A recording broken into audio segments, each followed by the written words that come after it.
And that's why I love fitness. I love the pursuit of fitness and of being a healthy person, because it's a microcosm for life. Mm-hmm.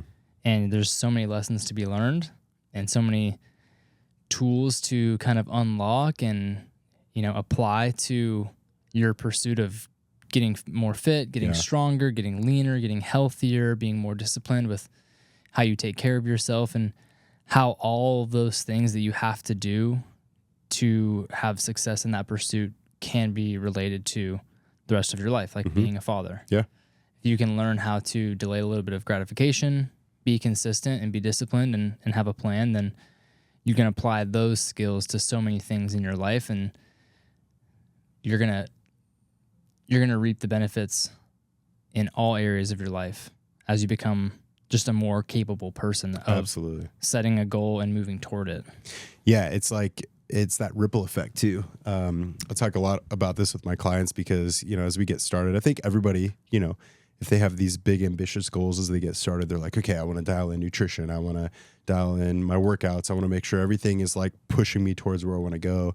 And in more cases than not, it's almost best if you can zone in on like one thing at a time and like nail that one thing, because that ripple effect will happen where it will impede on other habits, other behaviors where, if I do exercise and I do that consistently over time, and then it becomes that second nature where I can be consistent about it, attack the plan, not the feeling, then eventually it's like, okay, well, I'm working out. Now I want to like eat a little better because now I want that to pay greater dividends. And well, now I'm eating a little better. Well, now I know I got to train hard the next day. So now I want to like go to bed early. And it's like you find that like one habit will impede on the next. And then eventually it's like, oh, okay, my lifestyle is adapting.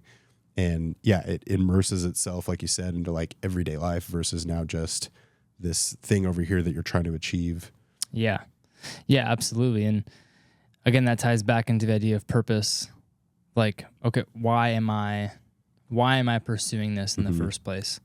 Because it would be easier to just chill or not have a plan or not be moving towards anything. Sure. Right? It would be more comfortable in the moment. But when we have purpose, or we have a why, we have a mission, we have something we're trying to accomplish, or a reason for showing up in this world versus just staying in bed all day. Yeah. Then all those things start to be anchored to your why and the direction you're choosing to move in. And then, that's just, for me, that's a technique to like keep out existential crisis, like, Sure. what is happening here? What am I doing here again? I'm a human being in Stay this. sane. Like, yeah. I'm in this body on this planet. There's like other people like moving around. It's just, when you like really think about it, Yeah. shit's kind of weird. Oh yeah. Yeah. But if you can anchor, Yes. right, whether that's, purpose and in a bigger picture, like in a more spiritual or religious mindset of the afterlife and how your life affects everyone around you. And, if you can anchor to some of those things, then we have a reason to show up in a positive way. And then we can start kind of picking out what that looks like. How do we show up in a positive way? And I think fitness is a huge part of that. Absolutely. And those aren't habits that like will forever feel so far away. Like, like we're talking about, like it gets embedded in your DNA. Like it's a part of your nature to like wake up in the morning and be like, I'm going to go crush a workout, or I'm going to choose some healthy foods, or I'm going to get better rest, or I'm going to treat people with kindness. Like it's just like in line with your character, your attributes. Like, so it becomes easier over time. The more you do it, the more you're consistent about it, the more you're not chasing perfection, but you're just chasing, again, consistency.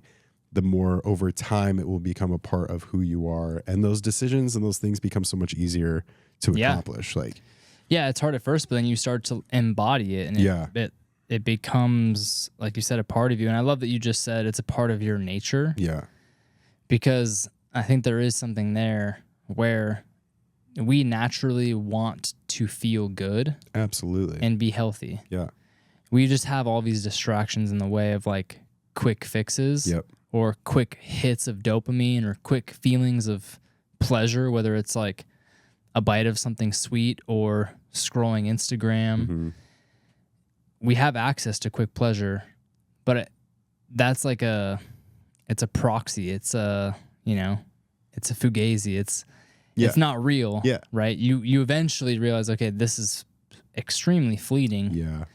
And then you can start to like really hone into your deeper desire, because if we talk about getting up and going to work out and eating a healthy meal, some people might be like, wow, that sounds like a great morning. Some people might be like, oh, that sounds like no fun at all. I can't have my pancakes in the morning and sleep in. Let's, your mindset shifts when you can start to tap into how things actually make you feel on a deeper level. And then you can start to attune to your actual desires. Yeah. Like it's a superficial desire to like want to scroll Instagram. Totally. Because deep down, that's not what you don't actually want to get to the end of an hour of doom scrolling. You never feel good at the end of an hour of doom scrolling. Your deeper desire would be to feel good at the end of a challenging workout. Yeah, you're like a dog chasing your tail. Like you're never gonna fully scratch that itch, but like if you did something more productive that actually like led you to become a better person in some way, whether that's journaling or exercising or getting outside in the sunshine, like playing with your kids, like those things are so much more fulfilling on a deeper level, like you're saying, than some of those like, superficial, instantaneous things. Yeah. Yeah. Absolutely. Yeah. I love that you're talking about that, like your desire changes. Like I think the people that are like, oh, I would never want to do that. Oh, it's because there's never been a practice of doing that. Like, and listen, you don't have to like it. It doesn't have to be your hobby, but I would say for those that have engaged with physical activity, with like quality nutrition, all these habits that we're talking about, like for those that have engaged with it for some time, have recognized like, this feels really good when I do this, so I'm going to keep doing this. And I think the people that are anti those habits or like want to fight the current, like they haven't practiced that. So they've yet to experience like that benefit. Yeah. I mean, you work out and, change your nutrition for like 30 days and you see changes in your body and you see changes in your energy levels and you're like, feels holy amazing. Shit. Yeah. I have control. I have some autonomy over what's going on here. Because at least in my experience, when I was young and I was overweight and I was unathletic, I felt really insecure. I was like, shit, man, like I was just dealt, this is just what it is, I guess. Yeah. But then you realize, oh, I actually have autonomy. I can make a difference in how I feel. I can make a difference in how I look. And that's super empowering. Yeah. Yeah. When when my wife and I like first got married, so like for me, like I grew up like playing sports, athletic, doing all the things. And I was always like the skinny kid that could just like consume because I wanted to like pack on size. Well, that kind of catches up to you. So like my first year into marriage, I started just like packing on pounds, and in the back of your head, you're like, oh, I'm athletic, I'm strong. Like, dad bod. Eventually I'll get consistent. Yeah. And I definitely hit that spot. I was like, I remember vividly, like we went to do like a health insurance check-in, basically, where they do a scan of your body fat and your height and your weight, all these different measurements to kind of gauge where you're at from a necessity of, are you gonna die soon? Yeah, basically. That's what that is. And it was such a reality check because I was like the heaviest I'd ever been. My body fat percentage was the highest it ever was. And I remember like getting back into the car and I was just like, dude, fuck this. Like just that feeling, I was like, I felt awful. It was like that, like, for me, it felt like that bottom, feeling. And I was like, we got to make a change. And I started looking into it. And it literally started with, my wife and I like went to a group fitness class. They were doing this like, this is not for everybody. And, this is not a long-term solution I found later on, but like, they were doing like a detox, like diet. And it was this competition where it was like first to lose X amount of weight, like wins this prize. And I was like, dude, let's go full send. I told my wife, I was like, I don't care what this costs. Like, I'm going to go do it. And, lost like all of the weight, to the point where I was like, okay, now I need to like get stronger and go that route. But that was a moment for me where it was like, this feels so much better to be this person than this person. Yeah. And why did I freaking wait so long to get there?